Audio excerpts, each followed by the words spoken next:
in a position that was closer than anybody else, just by happenstance, that allowed me to look for some period of time at the president's head wound, probably 18 to 20 inches away from it.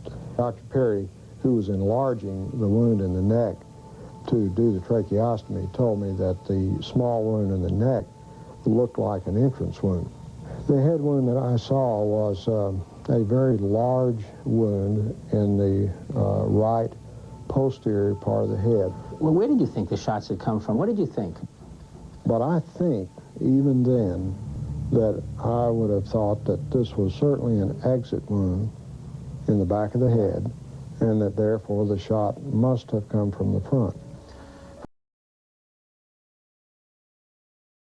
I viewed the autopsy pictures. They had the frontal part of the cerebrum here in the skull out. So when the picture was taken, you think they pulled the skin back up over this wound? That's the only thing I can postulate, because the back of his head was gone. This was a huge hole. It was on the right. It was 9 to 10 centimeters across, and you could look right into the brain. Crenshaw. Large hole is at the front of the head. See something else. This is just almost a personal a question. Are you pretty comfortable today with the notion that someone was firing at President Kennedy somewhere from the front? Yes. Are you equally comfortable, or are you not comfortable with the notion that there is forgery of some sort in the official documents of this? I feel there probably is. I certainly could not be, held down to saying exactly how that is, or even approximately how it is, perhaps. But I feel that there has been some kind of attempt to cover up what was going on. Let me show you, to my best recollection, what the wound looked like to me that day in Trauma Room 1. Before each doctor looked at the photos, he described the wounds he had seen back in 1963. I could see the president's head wound quite well, and I was probably looking into a wound that was on the lateral or the side part of the head and the back part of the head. It would be this portion of the head right here. As I remember, it's like this, that there was a big wound, big deficit in his skull and the temporal parietal area.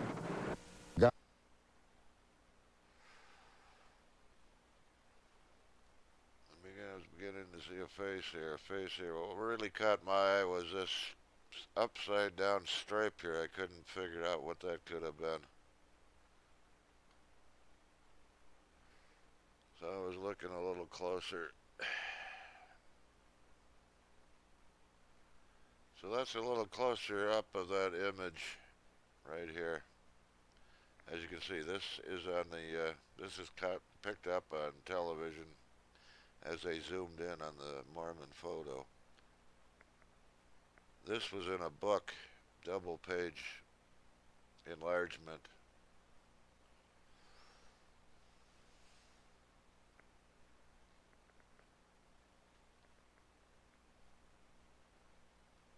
So you get the gist of it. I was looking there, and let's take him now.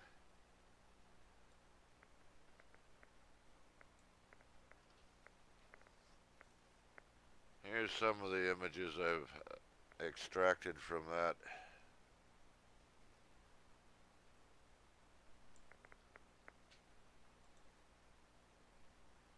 How about a colorized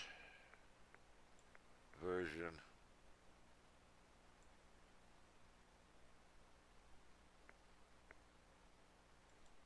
I can find that one again. Well, anyways, here's an even more extreme close-up.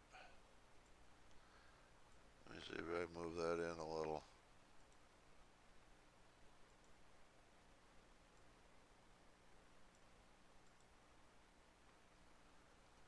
Now, this is very curious that at that distance, I mean, it's picking up this